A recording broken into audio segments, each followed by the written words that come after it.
Hello, everybody. Welcome and thank you for tuning in to Just Bleed Radio. Today is Sunday, April 7th, 2024, and this is the Weekend Roundup.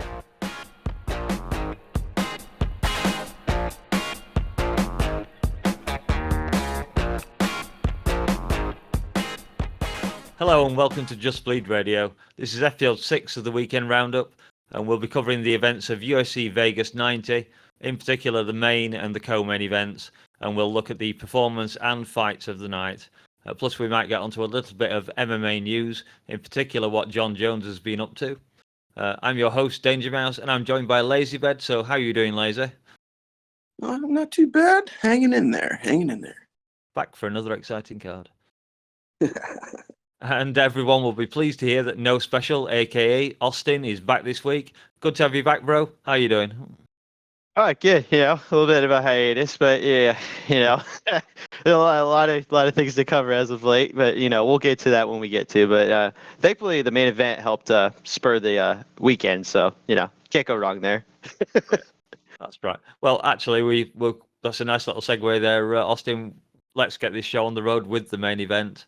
I'll just drop a few comments on it, and then I'll let most likely Austin take it away because I know he's gagging to give his feelings on this card. This was between Brendan Allen and Chris Curtis. Brendan Allen defeating Chris Curtis 48-47, 49-46, and Chris Curtis taking the other round 48-47. So a split decision win. I did like the start of this one. It was very friendly. They shook hands rather than touch gloves. So as an Englishman, I approve of that. Very fine behaviour. So round one, Allen got super quick. Actually, took Curtis's back, and I think Chris Curtis has got one of the best takedown defenses in the middleweight division. I think the stats were up until this fight happened. Out of 39 takedown attempts, he defended 36. I haven't got the percentage for that, but it's a lot. But the first thing to note was that Allen's boxing was very much improved, I would say. I'm only going to do a quick skim through. So on to round two. I think probably Allen took the first round, though. Round two, Chris Curtis landed some very nice body shots, and it was ahead on significant strikes. So that was enough for me to give him the round. Like I said, just a quick skim through. Round three, Allen did land a few very nice elbows. Came in with quite a few. And then managed to poke Chris Curtis in the eyes. So back on that. Everyone's like, oh no, not again, please, no. But Chris Curtis, very calm about it. Referee came over. They had a quick chat. Chris Curtis said, can I have a towel? The referee got him his towel. In fact, I think Chris Curtis went and got his own towel. So finally, we have a fighter who knows the rules and knows what to ask for, doesn't panic or anything stupid. And then it's true, isn't it? Mm-hmm. Then Allen actually got wobbled once Chris Curtis got back to his feet. And then again, in some kind of miracle moment, he ends up on Chris Curtis's back, which gave him enough time to recover. But I thought that perhaps the single shot that Curtis landed was enough to steal him the round if you judged it closely enough. The still of it just shows the spit flying out of Allen's mouth when that punch lands. It looks like his mouthpiece has gone for a second. And then you are sorry? I was just gonna say he knocked a nice big water spit out of him. That's what it looked like. And then round four, we had a brief pause for an alleged eye poke, which very quick on the instant replay, they took one look at it and said, no, it's not an eye poke. And then the commentary team went, it is an eye poke, but it was turned aside anyway. We had halfway through the round, Allen diving for a takedown, gets it, and in a way that Chris Curtis did throughout the entire fight, he escaped really, really quickly, very nice and smooth, back up to his feet, not playing around at that ground game with Allen. And again, we saw the strikes come up on the screen. And at this point, it was 67 and 67 each on head strikes. Allen had landed 20 body strikes, and Chris Curtis was ever so slightly ahead with 22. And then it was 12-3 in favour of Allen on leg kicks. So there was no argument. It was a very, very close fight, which Allen's corner didn't seem to think so. They were convinced that Chris Curtis needed a knockout in the final round. whereas the commentary, and certainly me, didn't think that that was the case at all. And then we had Chris Curtis almost landed a knee. The commentary team thought he'd landed it. I thought he'd landed it, but the instant replay showed that he hadn't actually had to swallow it. Just Allen again diving in for more takedowns, attempted a crazy leg lock, but Chris Curtis got up, avoided it pretty easily. Another desperate takedown attempt from Allen. Chris Curtis sprawling really, really nicely. Landed a little bit of ground and pound while he was just shoving Allen's face into the floor pretty much. But then eventually they did stand up a little bit. Allen, desperate for the takedown, actually picked Chris Curtis up to get him his the one that he got towards the end of the fight there. And then it very briefly remained standing.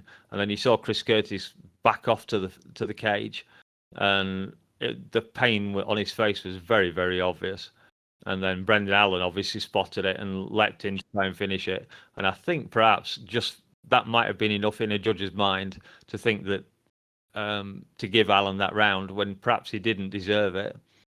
If you saw that, as far I don't necessarily think the judges would have known that he collapsed at the end of the fight and then was screaming about his hamstring going. So they might have just considered it damage that had been done. But that's just a very quick run through of the fight. I don't hate that they scored it 2-1 for Allen, but I think just as eager I could have scored it for Chris Curtis as well. I'd picked Allen to win, and I was cheering for Chris Curtis the entire way through the fight. So yeah,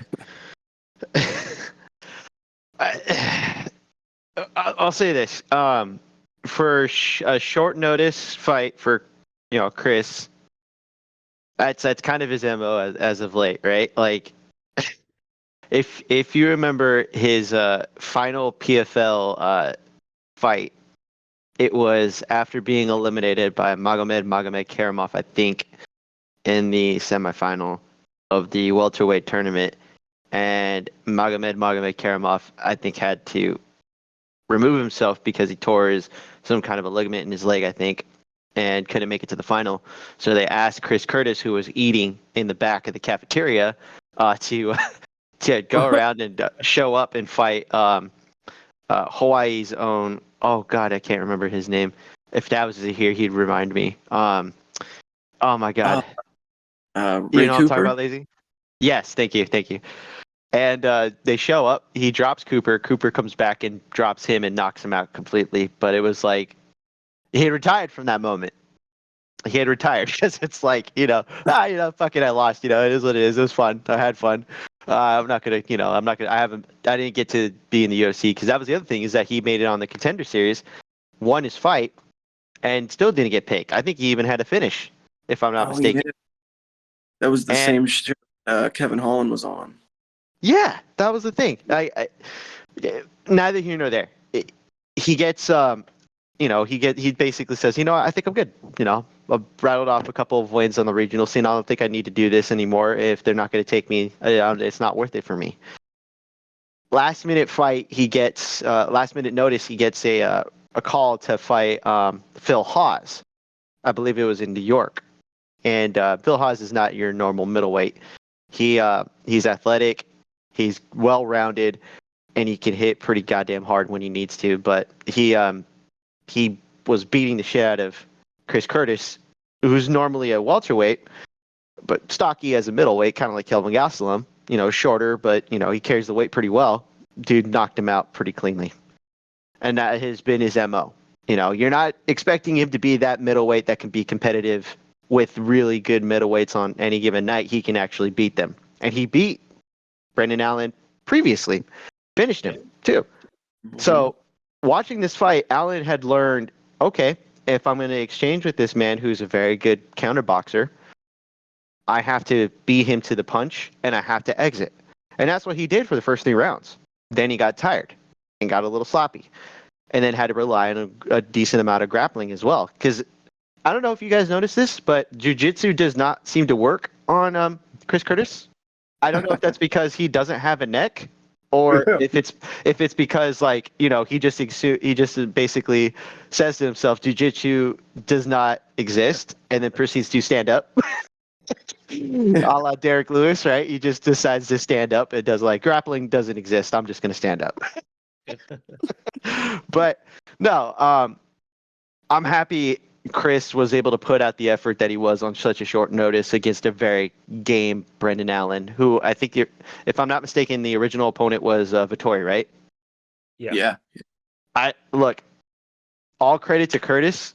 I think this was a bad matchup. The way Allen had looked previously, the combinations that almost got Allen finished are almost what happened in the first fight. But Allen had kind of learned, like, okay, well, I'm mixing up my grappling. I need to mix in my kicks as well. He got hits to the body and reacted badly a couple of times, but he adjusted. That's something that we hadn't seen in a lot of his previous fights early before this run that he had. Allen put on a great performance regardless whether or not he got tagged by Curtis, and Curtis basically was game the entire time.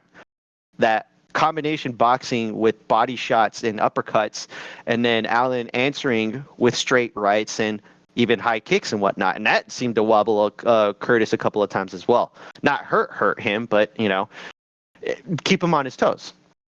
I think the only thing I would wish I could have seen from Curtis was just a little bit more fluidity when he would get into combination, because he would throw those hooks and haymakers and body shots with a lot of power and a lot of emphasis on hurting Allen, which he did.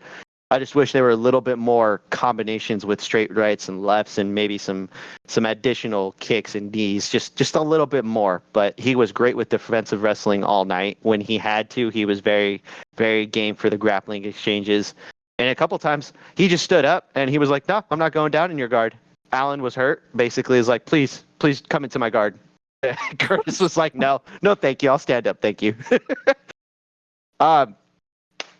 I don't know what to do with Allen other than to rebook the Vettori fight, because had that been Marvin Vettori, I think we'd have a better idea of how he fares against the top 5 of this division, because he's currently, I don't know if the rankings have updated inside the UFC or not, but he's ranked 6th inside the middleweight division. But guess who's above him? Vettori. At number 5. So there's nowhere for him to really go. I mean, the only other fight you can make is Sean Strickland. And even then, it's like, all right, well, Sean, we don't know what his situation is because they just booked Adesanya and Dracus du Plessis. Then on top of it, you have Robert Whittaker fighting Khamzat Chimaev. Nobody knows what's going to happen in that fight. I believe Robert's going to kick his ass, but that's just me. Look, Chris should not get taken out of the rankings for taking a short notice fight, although he did lose. I thought it was a fairly close fight. Like you said, Mouse, it was 10, like it was competitive. It wasn't a one-sided ass whooping. And anybody that says that is clearly not watching the same fight. No. Yeah. I think that you guys broke this thing down pretty damn good, so I don't think I need to add really anything to the actual breakdown of the fight. But a couple of things that I would touch on is first, the whole Marvin Vettori thing. Of course, like you said, No Special, he was the original opponent for Allen in this fight. And then I think he got hurt and had to pull out. Is that what happened? Yeah, I believe so. Yeah, so that's why Curtis was the last minute fill-in. So afterwards, Allen called for either a title shot or Sean Strickland. Those were his 2 call-outs, I believe. Yep. And almost immediately afterwards, Vettori started chirping on Twitter, saying that Allen does not deserve a title shot. He gets wobbled multiple times in every fight, this, that, and the other. And Strickland fired back as well, saying that Curtis took this fight on really short notice and he wasn't prepared at all, and his cardio and conditioning was all off. So to barely win a decision victory, which Strickland thinks that Allen actually lost to Chris, but to barely win a decision victory against Curtis on such short notice, basically he was just saying it doesn't look very good for Allen. So yeah, I thought that exchange between those 3 is a pretty interesting triangle. I think the rematch against Vettori is the more obvious and reasonable fight to book. Yeah, a couple of other things though on this fight. Chris Curtis coming out to Diddy uh, with everything going on in the world, as most people might know. Classic troll move there from Curtis, which he's claiming online that he had selected a different song and they couldn't clear the rights, so he picked Diddy thinking they wouldn't play it, and they did. So, what a funny moment. I enjoyed that. As soon as I heard it, but Diddy, what? Yeah. Yeah. Then also something I said in the Discord chat last night. Cornrows, corny tats, and coon. That's the Brendan Allen story. Yeah. Mm-hmm. His autobiography there. Yeah. If you'd have forgotten that you'd said that, I'd already got it copied. I was going to finish this segment with it. Yeah. Another thing I said, Eric Nixick with that new Turkish hairline, he looks like he's a little 4-year-old boy. Got to settle in a while, yeah. The way it's growing in with like the little slight bald patch still in the back, and it's fluffy at the bottom and in the front. Like, it just reminds me of like a little toddler boy. He just needs some Oshkosh Bagosh overalls and he's all ready for preschool. Spending yeah, Ngannou money well. Yeah, we had two Turkish hair transplants last night. We'll get into the other one.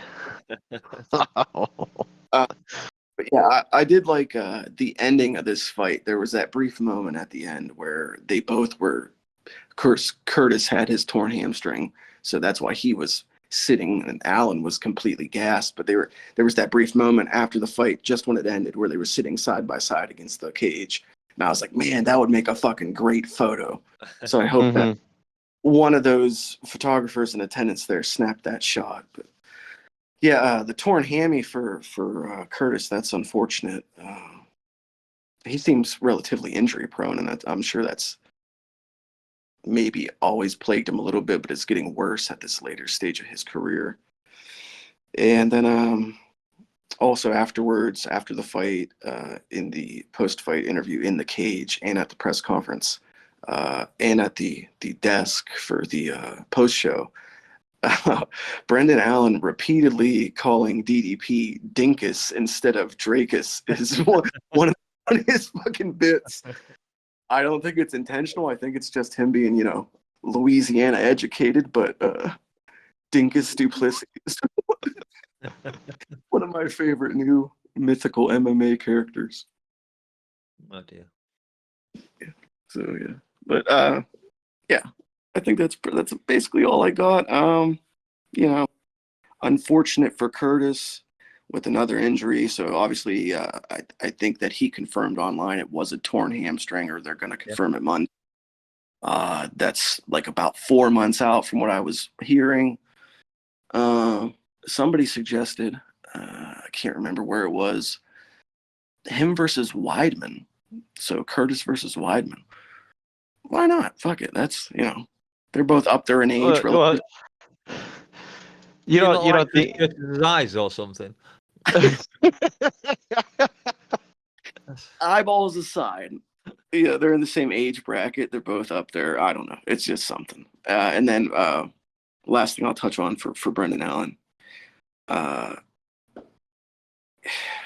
He's in a tough spot because, like you guys were discussing, the top 5 of that division is pretty wrapped up, and there's a lot of storylines going on. So all you really got left is that Vettori rematch. So angle for that Vettori rematch, and try to get another win under your belt. The problem you've got is Strickland being there, because Strickland hasn't got anybody to fight either.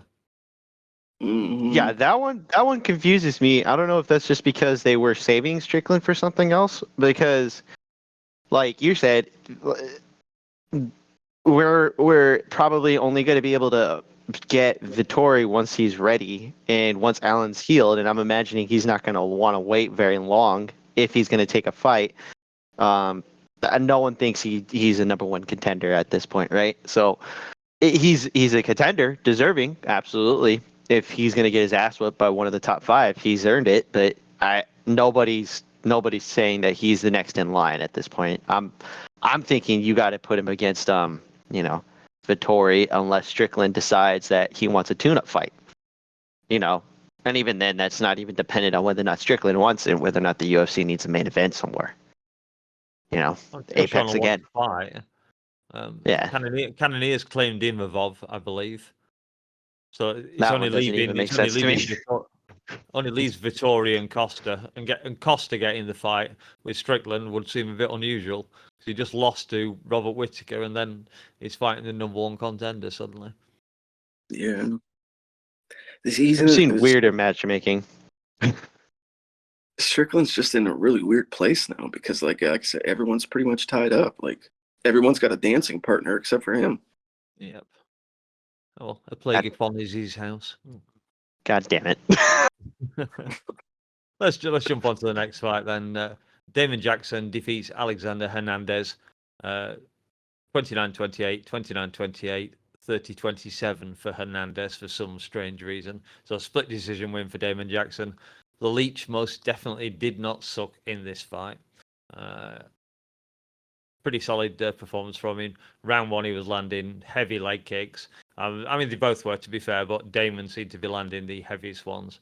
Hernandez was doing a lot of dancing, a lot of movement, circling around Jackson. And then eventually Jackson did get hold of one of the kicks, managed to get his get into the clinch game, and that's it. Jackson was all over him for the rest of that round, as far as I remember.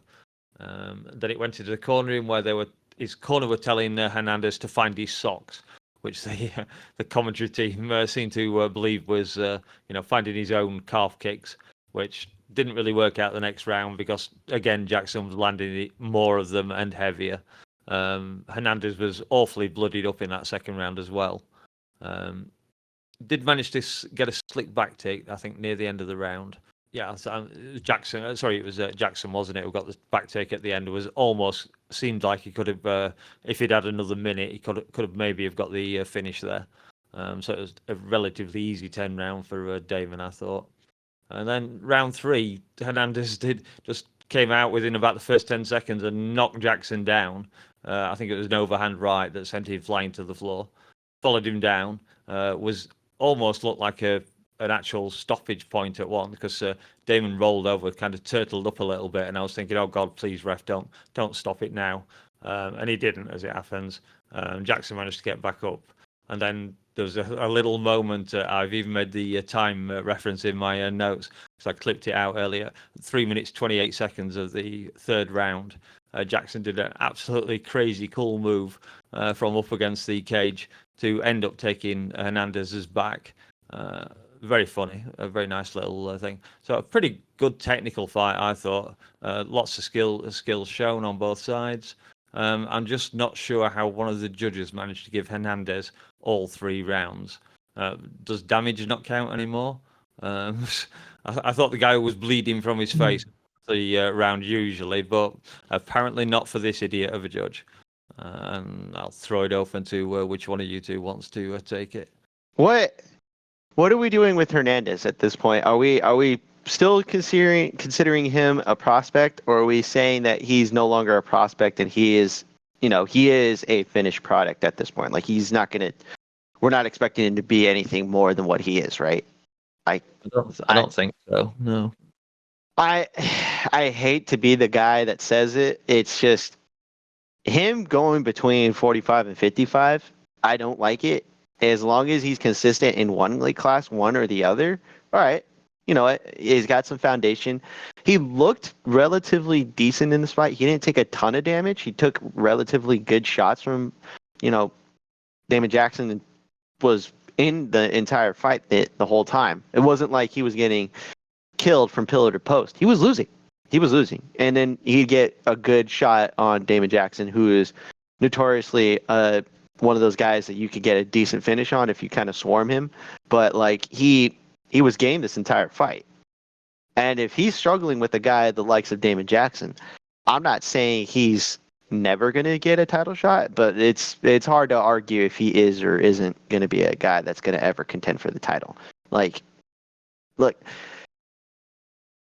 if he was starting out as a 45-pounder and then worked his way up, like this is his following into the UFC, okay, I'm not panicking. He's been in the UFC for what, like 5 years now at this point, maybe 7? Like, yeah, it's been around a while. Damon Jackson is not a guy he should be losing to if he's still in his early, what was it? Is he 28, 29 at this point? I'm not sure, but this is not a guy you should be losing to. Damon Jackson is a good fighter. I have nothing against him, but he is not the guy that a contender should be losing to. But then again, he's not a contender. I don't know what you do with Jackson in the meantime. You're just going to throw him in there with a couple of other featherweights. I mean, Damon Jackson's always a fun fighter to watch. He always brings the action. Never really have any issues watching him. Watching this fight felt like I was, I'm like, all right, what are we doing here? What's the long-term plan? We're just throwing some fights together. It's fine, but at the same time, it's like they were willing to kill off a guy that they had put a lot of effort in. It just felt weird, the optics of this fight. I don't know if it felt the same, Mouse. I don't know if they were trying to kill him or not particularly, but I guess it was a test and he failed the test ultimately. I did pick Damon Jackson for this fight. I think I just fancied that veteran approach against Hernandez for some reason, because I know most people did not pick him. Yeah, it was like I said. I quite enjoyed. I don't know if I did. You what? Sorry. I didn't know if I picked him or not. I'm not sure. I can have a quick look. But either way, it was just a ho hum. That's like the fact that it was a co-main event. Come on, what are we doing here? I mean, but then again, it's an Apex card, so that makes sense. Why not? Yeah. Let's just throw shit at the wall and hope it sticks. You did pick Jackson. Oh, okay. Yeah, I kind of figured. Again, it's nothing against Hernandez. He's just not that guy that shows me that he's that guy that knocked out Beneil Dariush on short notice. Yeah. You know what I mean? Yeah, that guy hasn't been around for a while. Yeah, I guess he may have got a little bit lucky, or I guess you could say unlucky, with that KO of Beneil as kind of an entry fight. It's up to his stock. Up to his stock, and perhaps he doesn't have the the revenue behind it. Well, that's the thing. It's like he can never go really backwards as far as name value, because like he's there now. He can't afford that. Instead of being able to build him up like some of the other contenders that they have, he's that guy that has to fight, and maybe he gets more names, but like he is a name that people are looking to take because he's a known commodity. Whether or not he's actually worth something is a different story. Yeah. Right. Yeah.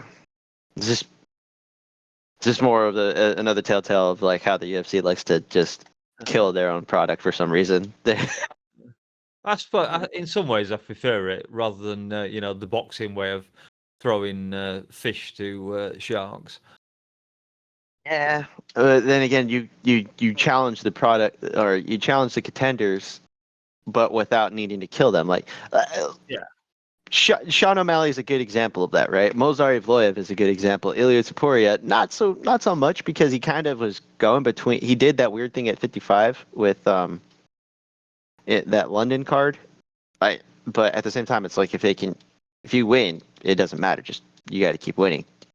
It's just it feels like sometimes they just don't know what they're doing with their guys, and then sometimes it's just like it's a completely different style of like matchmaking. The tale of two stories, I guess. Makes you wonder who writes the the cards up for those shows. Maybe it's when Dana goes on holiday or something. Yeah. We talking about Beneil here, or are we talking about Hernandez? We're talking about Hernandez, particularly. Oh, okay. And Jackson, of course. It's the whole story behind it, I guess. The real story here is that hairline, baby. The greatest comeback in sports didn't happen inside of the octagon. It happened on Damon Jackson's head, his forehead there. Is it just me, or does he look like Walton Goggins? I did see that photo you posted. I think it was a photo. Somebody said he looks like many people may not know who this is, but the rapper Riff Raff. He does look quite similar. Oh God. I didn't give a shit about this fight, to be honest with you. I'm not gonna lie. Do you want to talk about Sheffy Mariscal and Morgan Charrier then? That was a fucking scrap right there. Machine Gun Mariscal, who now has a couple of solid wins under his belt, to say the least. Beaten Trevor Peak, correct? Did he beat Peak? Beat Chepe did, yes. Yeah, and then he also beat Jack Jenkins, who's a hot prospect. Mm-hmm. Yeah, a couple of big wins under his belt. Chepe's that guy, man. He's the dude that you don't want to bring in there against somebody you're trying to build up, because he may very well clobber the fucking shit out of him with that fucking roughneck style of his. Yeah. What? But yeah, one last thing I will say about that fight is Charrier, whatever his name is, Morgan, Mr. looks like the rapper. I don't even know how to say the kid's name, but Triple X Tenation or whatever the fuck his name is.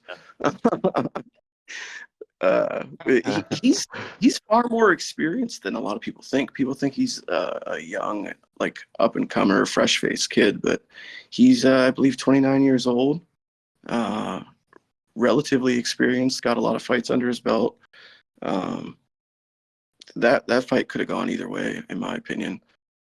But yeah, fucking hell of a scrap and deserving of the. I think it got the fight of the night bonus last night. It did. Much deserving. I disagree. Oh. Honestly, I don't know why, but I started watching this fight, and I've tried it 3 times. Watching the first round, I get to like 2.5 minutes, and then Mariscal, gets it all into the clinch again and starts working up against the cage. And then I kind of wake up, and it's the second round. But I actually had Charrier winning this. I had Charrier winning this 2-1. I can't hate on the result. Yeah, and again, one of the judges Charrier did score one of the judges did give it 30-27 to him, which I thought was, that's probably very generous, because Mariscal almost certainly deserved the third round, but I quite have to give the first and second rounds to Charrier. Mariscal did nothing. Pushed him up against the cage in the first round. Woohoo! So no, I thought there were other fights that were more entertaining. I thought the main event was more entertaining, to be honest. The main event was entertaining, but goddamn. Yeah, that's harsh, Mouse. Harsh. Hey. Grumpy Mouse. Jeez. It wasn't like a technical masterclass or nothing like that, but I felt like it had its moments. It was definitely a fun scrap. Yeah. It was everything I was expecting coming in. Like both guys had a reputation, and I'd say they lived up to it. All right. Well, my whole thing about this fight, going into it, there is an idea on the European circuit of podcasters in the MMA sphere about Morgan Charrier being a legit hot prospect, and he was. He looked like a prospect in there in his I think his UFC debut in France, and legitimately he is a good prospect. He looked like a prospect who forgot what his game plan was and decided to get into a brawl with a man who's actually a technical brawler. You don't see too many of those nowadays, and Chepe is that technical brawler. You don't want to meet up on your way to the actual dance. You want to get it to you would want to get him on the regional at a weight class that's more favorable to you. Chepe, he looks, I think he debuted as a lightweight against a Trevor Peak, like you said, Lazy, but he looks like an appropriate light featherweight. He can honestly even be considered if he decides to ever go down there about bantamweight size featherweight, and he's good. Like there's no quitting that guy. That guy comes to bang, and I don't think Charrier is that guy that you can put into a corner and make him brawl. He needs space. He's got athleticism. He wasn't even able to capitalize with that athleticism because Chepe never allowed it to. That's a tough order. Yeah, very much it was a battle of a stylist and a dog fighter. I mean, Charrier, in typical, I guess you would say, French fashion, is much more finesse based and likes to have that little bit of space between him and his opponent. Whereas Chepe, man, he wants to get in your face and he wants to fucking put the fight to you. He's gonna bring the fight to you in one way, shape, or form. And another interesting thing that I just realized is that it's no coincidence, I'm sure, that they scheduled Trevor Peek on the same card as Chepe again. They always seem to put guys like on a similar timeline. You know what I mean? Yeah, I've seen that. Yeah, and noticed that as you're available around the same time. Let's just throw you on the card. Yeah, it's like you both fought previously on the same card. You're about the same, health wise. Let's just stack you on there again. God forbid they actually try to, let's build some of these guys and whatnot. And then Trevor Peek had the same situation where he couldn't actually build his own situation. Like he's still he's a little more technical, but still the same guy who's throwing a fucking standing hammer fist for some fucking reason. But no, I was gonna say Chepe looks to be like the real deal at featherweight, and unfortunately for Morgan Charrier, I think he's that guy that you need to kind of slow cook him. I don't think they meant to kind of put this as like, oh, we're killing Morgan or we're testing Morgan. I think they legitimately thought Chepe Mariscal wasn't that guy, and unfortunately he is for them. Not for Chepe. It's not unfortunate. It's I think he kind of shat on their cake, as I think there's a term that they use. Mm-hmm. Yeah. I don't know who you put up against next, but yeah. I just thought it was curious the entire commentary team were siding with Charrier as well. They were surprised, and obviously they're cage sides. I know they're not judges, but yeah, I think it's fair, honestly, to have scored this fight either way. I don't think that this was one of them ones where you could get too mad if you're on either side of the fence. Like, this is a toss-up, man. Like, depending on what you favor as a judge and how you lean, it could have gone either way. Yeah. It begs the question: did you guys see a lot of problems with the judging tonight? Because Adelaide Bird was there, so that's not ideal. no, I did hear that name and think, oh my god. And Derek, clearly he's had a few bad ones as well recently, if I remember rightly. Questionable would be the word. Well, as I've just said, how you gave Charrier round 3 is a bit baffling to me. I was on his side and I thought he lost the round. I don't know if I would say it was a bad night of judging, but it was definitely it was hard to pin down what they were looking for. Like, usually you can get a feel pretty early on in the night how they're going to score the fights, and like if grappling is going to be valued a little bit more than usual, or if they're not giving any credence at all to control time or whatever the case may be. And it just seemed like they were a little bit all over the place.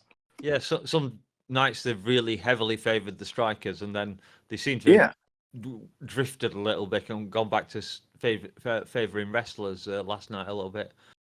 Again, I know you were away fetching deliveries, Lazy, but it's how did Hernandez get given all 3 rounds by a judge? Not a chance in hell. Also scored by Adelaide Bird. Yeah, quite probably. I didn't check who had scored what. Oh god. Well, there's one I'm sure we'll all agree on, the performance of the night. Ignacio Bahamondes defeating Christian, was it Iagos? Was that how you insisted I say it to Austin? It's weird because he's got that Hispanic. Iagos, yeah. Yeah, Iagos then. defeated by KO head kick, 3:34 of round one. Absolutely fantastic kick from Ignacio. He hit him. You saw his foot wrap round his temple, and he kind of strolled forward as if, yeah, I'll come and finish you if I have to, but hopefully the referee will jump in. And thankfully the referee did, because he could have been merciless there. Imagine if that had been Dan Henderson, he'd been picking his brains out of the cage. But yeah, Ignacio, 6'3" and a lightweight. That is crazy. He had a huge reach advantage, I think 4 or 5 inches over this guy. Did look. Also, I saw the stat for it. There was an 8-year difference in age, and the younger fighter wins 66% of those apparently. So put that in your stats book. Mm-hmm. Yeah, I'll if you're done there, I'll jump in on this one. Yeah, because pretty much. I enjoyed his performance. All I can really say. Yeah, absolutely fucking loved this performance from one of the sexiest names in UFC history, Ignacio Bahamondes. Ignacio La Jaula Bahamondes. Love that fucking name. The guy is well schooled, well trained, hangs out with Bilal Muhammad, which hate him or love him. That's the kind of guy you want in your corner. That's the kind of guy you want to be rolling with in the gym, getting your reps in, especially somebody like Ignacio, or as Bilal calls him, Nacho. Somebody like Nacho really needs a guy like Bilal in his camp to be helping him with these various grappling scenarios and the wrestling, because he's a fantastic striker, but in his past he has shown some weaknesses in the wrestling department. But like you were saying, Danger, that frame, that 6'3" frame at lightweight, and not a slender 6'3" either. Like he's it'd be well. I mean, if I forget how old he is. He's not very old, is he? He's going to have no problem moving up to welterweight if he wants to later in his life. Exactly. I want to say it'd still be huge for welterweight at 6'3". Yeah, 26 years old, so he's got plenty of time. Yeah, I mean, you want to talk about a hot young prospect, somebody that's got to have the UFC just salivating at the possibilities. Fantastic striking. I love his kicks in particular. A few things he could work on still, primarily his defense. His defense is pretty lacking. He was getting touched up quite a bit, despite it only going, not even one full round. But just a great potential in everything he brings to the table, from the intangibles to just the sky's the limit for a guy like Ignacio Bahamondes. Ignacio La Jaula Bahamondes. Yeah, beautiful KO head kick. Absolutely loved it. Another thing I wanted to point out, moment in that fight, he hit like a spinning heel kick and clipped fucking Iago's very, very nicely, and then immediately after that followed it with a spinning like a wheel kick to the stomach. Yeah. Just a combo you don't see very often, that you wouldn't think would connect outside of like a UFC video game, but sure enough, he fucking did. So yeah, big props to Mr. Bahamondes and all of his stablemates. The only thing I could say about this one is that he seemed to struggle with guys who are grapplers. And even then, his lone performance inside, I think, where you can be like, that's probably not going to be an ideal situation when he faces top grapplers, is Ludwig Klein, I think is his name. Mm-hmm. Ludwig's not even that a decent record. However, he's not the guy that you would call a top level prospect. He is a guy that he's a workman with a great record. Bahamondes needs to keep working with that camp. And thankfully, like you said, looking at the way this fight played out, defended the takedowns fairly well. His frame tends to help him with that, except when it comes to guys who are high-level grapplers. in this division, and lightweight is a shark tank for top level grapplers, and thankfully he's a good striker, so that tends to help him. Slow cook him, like keep him consistently fighting guys who are like this. Keep him with Bilal Muhammad. I hope they don't rush him like with this win. He cannot face a top 10 guy. He cannot face guys who are in the top 15. He needs to stay with this bracket of lower end lightweights and just build that resume. The worst thing that they can do is rush a prospect, and he just gets destroyed by a top 15 guy who's not exactly in the rankings. Like, that's the worst thing they can do for him. Yeah, I agree. He's got plenty of time to grow into it. So yeah. Yeah. I believe that they said last night during the broadcast, or maybe it was afterwards, one of only 2 Chilean fighters ever to fight in the UFC. Really? Very cool. Yeah. So I'm sure he's probably got a hell of a fucking following, I bet. Yeah. Always helps when you're the only fighter in a country. Yeah. Those fucking those countries outside of the US really show out for their dudes. So yeah, like I said, if you're the UFC, like you're almost heading into the Luke Thomas worship for area there. Don't well, mention no, him. that's yeah. Anything South America, preferably Colombia, Venezuela. Yeah, he's gonna go out of their way, and Spain, obviously. Yeah, the Spanish one was the one I was thinking of. Spain, yeah. Yeah, like fucking Dana and the fucking brass at UFC. Anytime they get a young guy like this who, like, I don't know if he's the most handsome guy or whatever, but he's young, he's clean cut, he's got a fucking good look to him, relatively talented in the cage, fairly nice record, one of only a few guys to ever come out of a certain country or region. Like, the dollar sign's got to be fucking flashing in their eyes, like, cash in, we can fucking cash in. Yeah, there's a possibility, I think, with them to like get something out of this guy. I don't foresee that to be the case yet, but there's got to be something that they looking at, like you said, Lazy, in the future. I doubt they're gonna do anything with him now, but No. Hopefully they don't like I said, push him too far. There's no reason to as of yet, but let's see what the future has for this young man. Yeah, I think you're absolutely right in this slow play, slow cook him, and let him just stay with this level of competition. Like, he's more or less fighting, guys that are on the fringe of the UFC in the B League. So, which is kind of where he's at himself, but his ceiling is a point where, done right with the correct matchmaking, you got something here. Absolutely. I hope they're listening. Mention Dana White a lot. That guy loves to hear himself. Oh God. There we go. Now we just got banned. Do you want to jump on any other fights off this? Do you want to jump on any other fights off this card, or do you want to just mention Jon Jones? Or I think Jermaine Durandamy. I was gonna ask about how you guys felt about her return. Didn't really feel anything about it, to be honest. Oh no! I mean, I had hopes, general hopes that she would,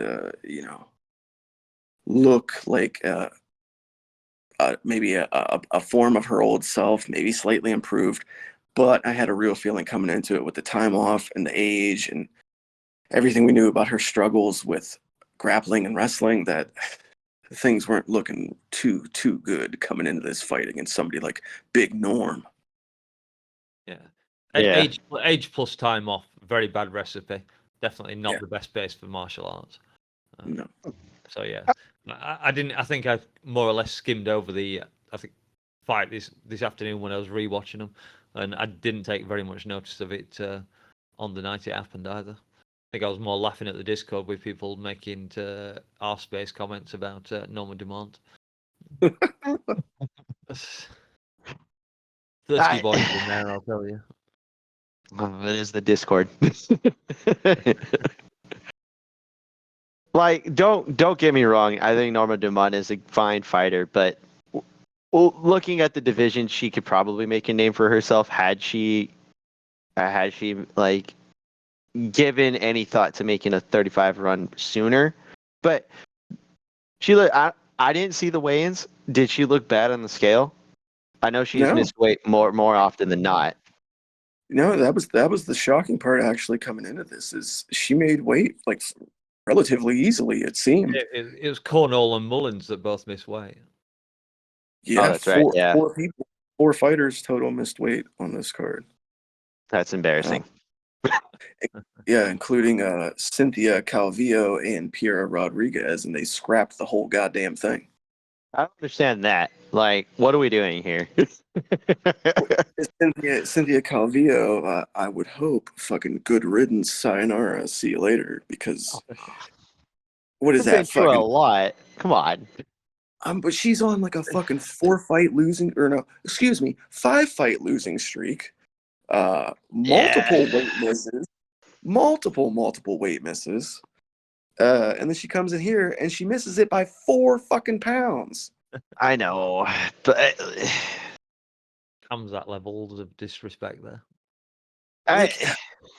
yeah. Your job's on the line for sure. And you don't just miss, but you miss heavy. I don't know, man. I don't know. Well, you remember I had proposed this a while back. When you have people who are on losing streaks like this, or Calvillo's a little older than a prospect at this point, but like why can't we put them on the Contender Series to face a prospect that's coming in? Now, I know that I've contradicted myself with that idea of let's not kill off a prospect, but like I get what are we doing? I kind of like that. I get what you're saying. It's almost like an NBA G League, but for the UFC. Where you can not only put young prospects in there to see what they're made of, but you could take older veterans that are really sort of on that borderline and not exactly fire them, but demote them and see what they can show against some younger, untested talents. Exactly. Yeah.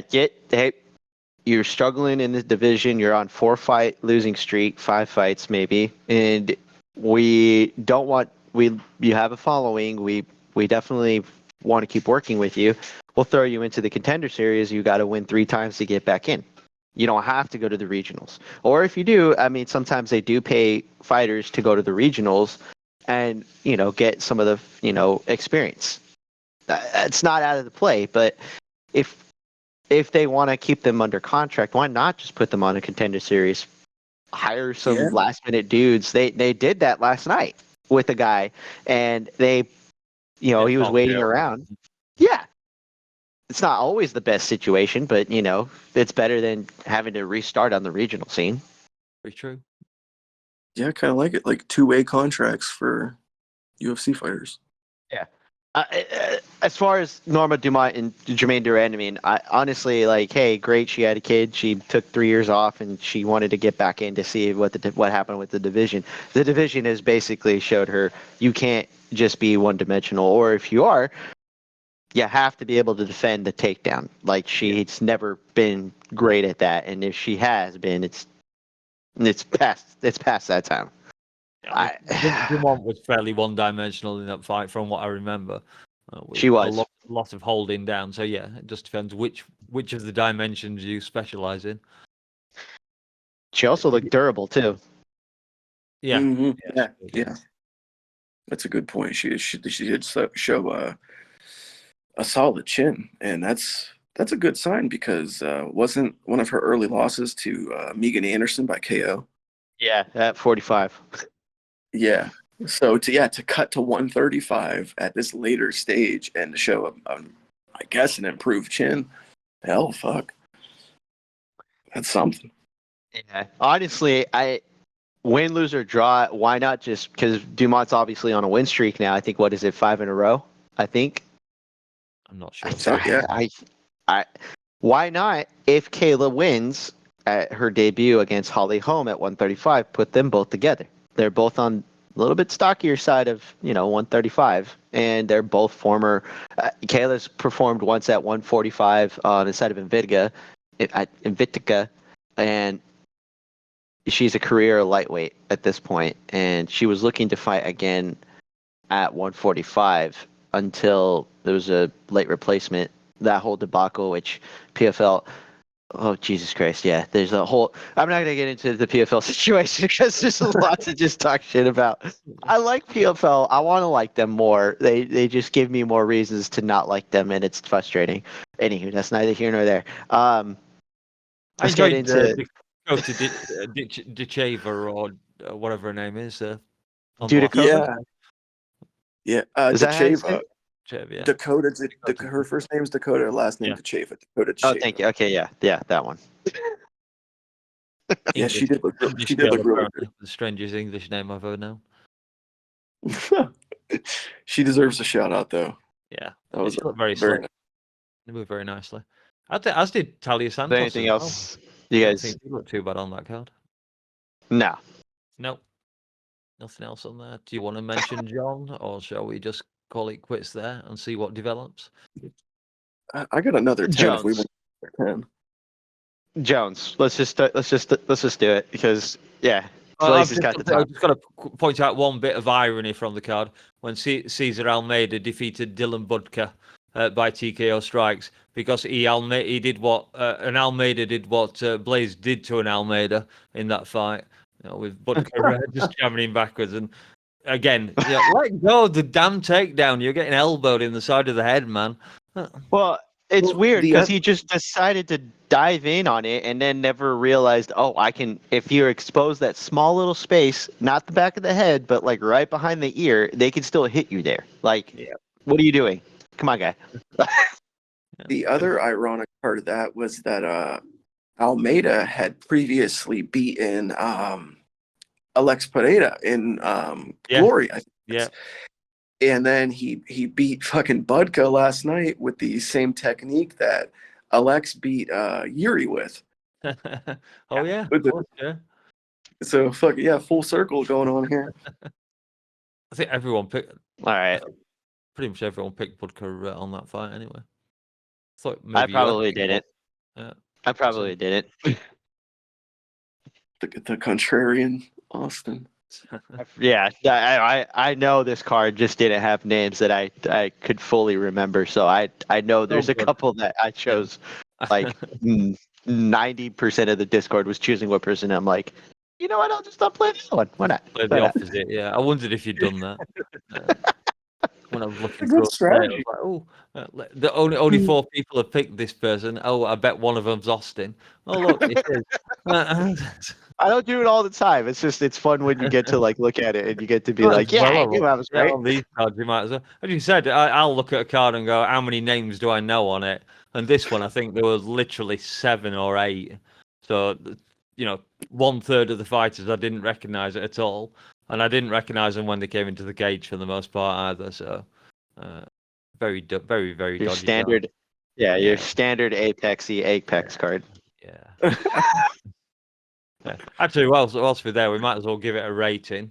I'll jump straight in, and I will give this, because I'm normally the generous one over this. I am just going to give it a flat 5.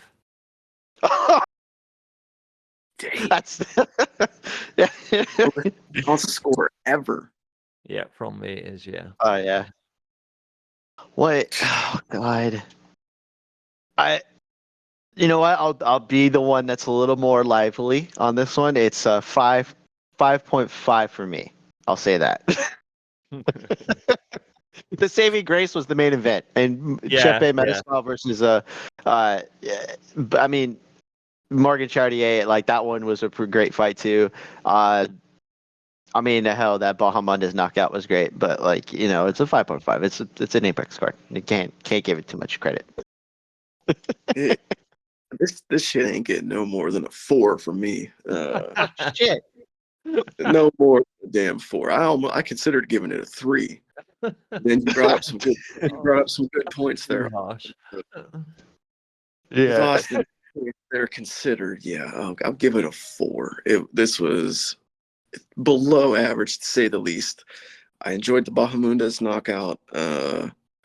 Main event, it was pretty good. The people that were online saying that this is potentially the fight of the year, you're fucking nuts. This was not the fight of the year. Said that on the broadcast afterwards too. Like, oh, They're all potential fight of the year. I'm like, what? Okay, look, don't get me wrong. It's a great fight. We'll hold the fuck on. Yeah. I don't know what kind of fucking weed they're smoking, but I want me some of that because they're high as shit. This was not fight of the year.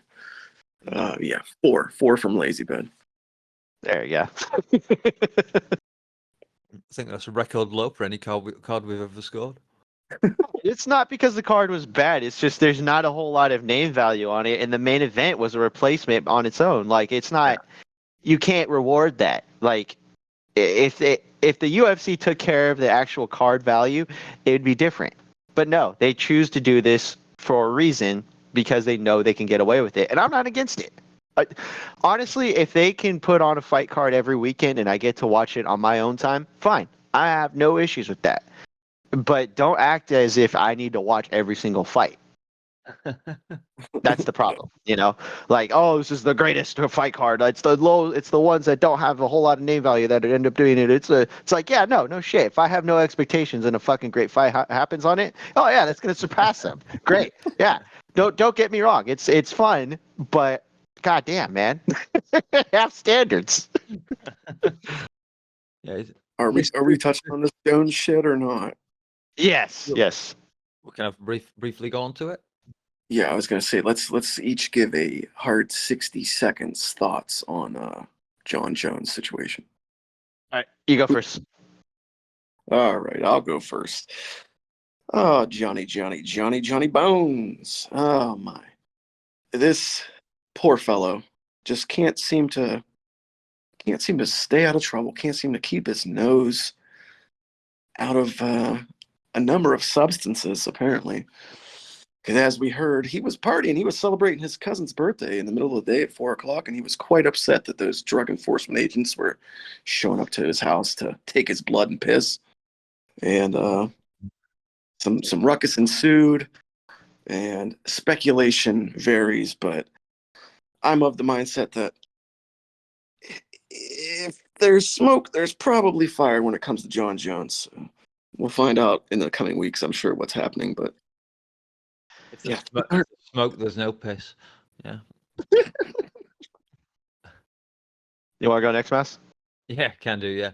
Obviously, I heard the announcements last night, and then I was just before we started the show. I was listening to Left Lane MMA, who's quite an amusing Aussie MMA makes it a YouTube channel.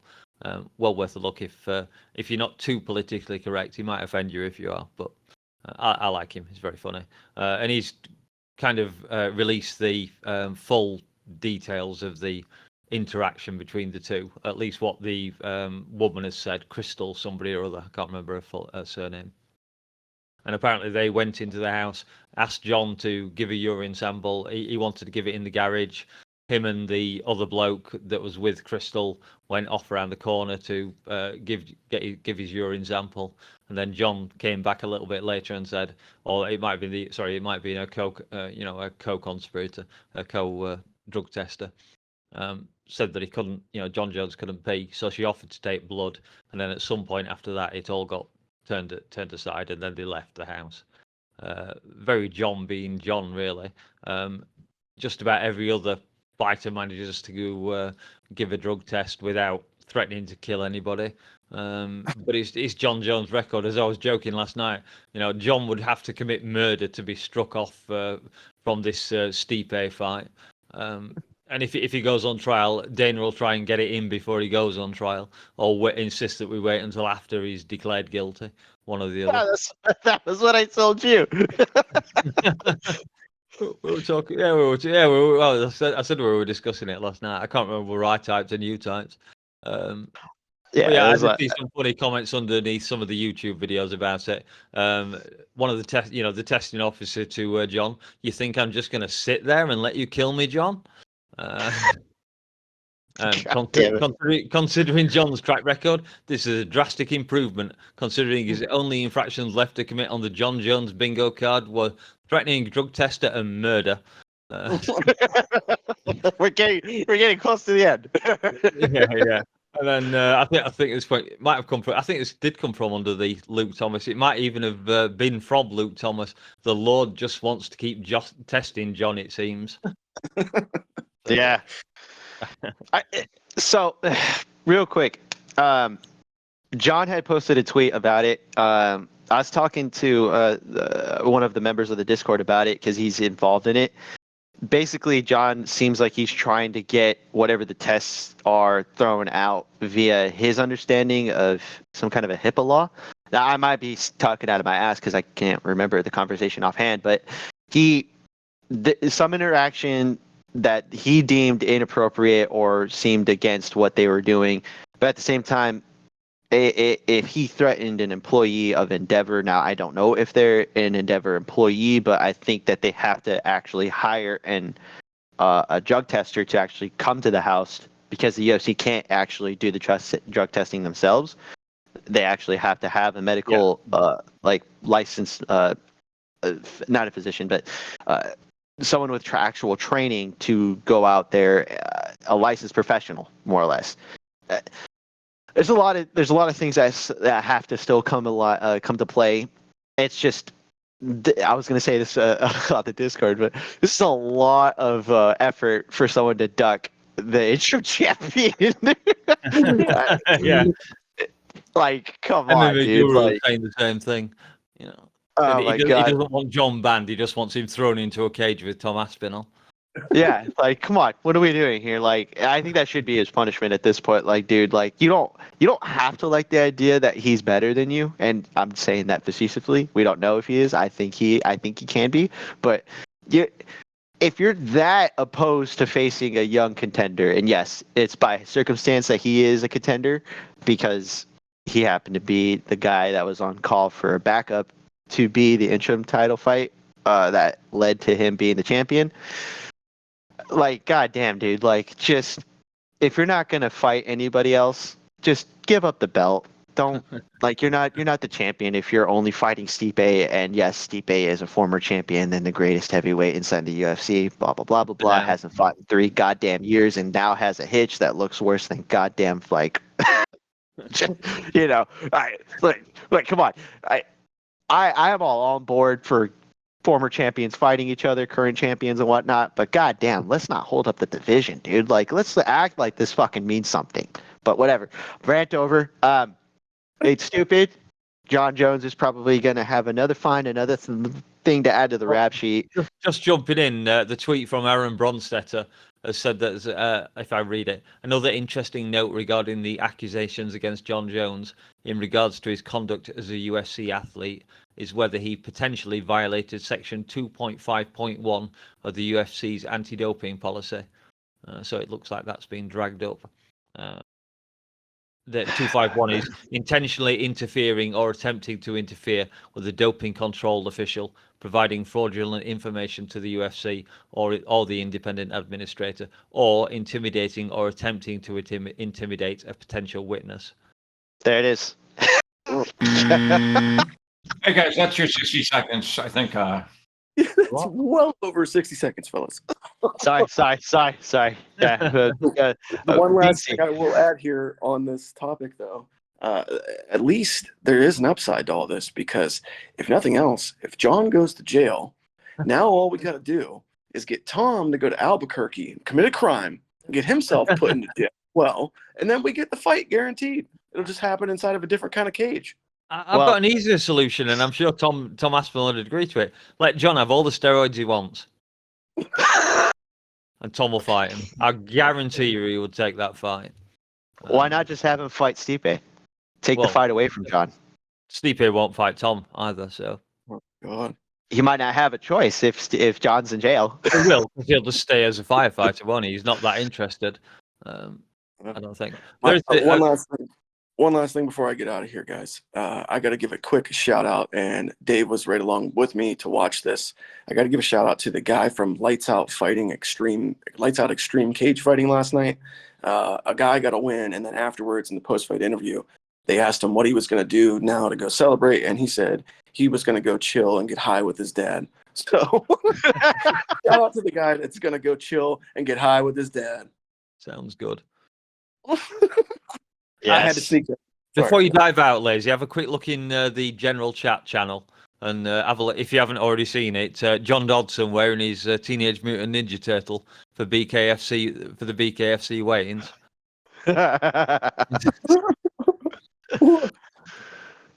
I don't know if you'd seen that before. And the general for Just Bleed? Yeah, for Just Bleed, yeah. Oh my god. Just a short. Yeah. That's fantastic. What color bandana did he wear? I don't know. I've literally only seen that short that's there, so I just thought it was pretty funny. God. I was going to share my screen, but if you're in a hurry. No, I see it. As far as heavyweight goes, have you seen the news that Pavlovich and Volkov apparently didn't know they were supposed to fight each other? They're actually friends, and they both thought they had fights. Pavlovich was supposed to be fighting Gan, and Volkov was supposed to be fighting Almeida, but apparently no. Apparently they wanted to fight each other.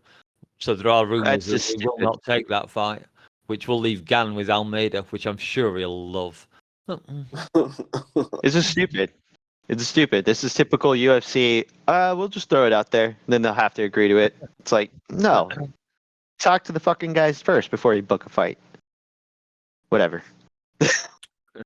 All right, that's it from us here at Just Bleed Radio. If you've made it this far, thanks for listening, and don't forget to like and subscribe, ring the bell, and all that good YouTube stuff. We'll be back next week for the big one, UFC 300, and we'll be doing a complete review of the card. So until then, it's goodbye from Austin and Lazy, and it's goodbye from me. Say goodbye, guys. Later. Endless enthusiasm for the ending. All right, Lazy, get your ass out of this. All right, guys. Yeah, Later. Go ahead. Ignacio, la jaula, Bamonde. That is crazy.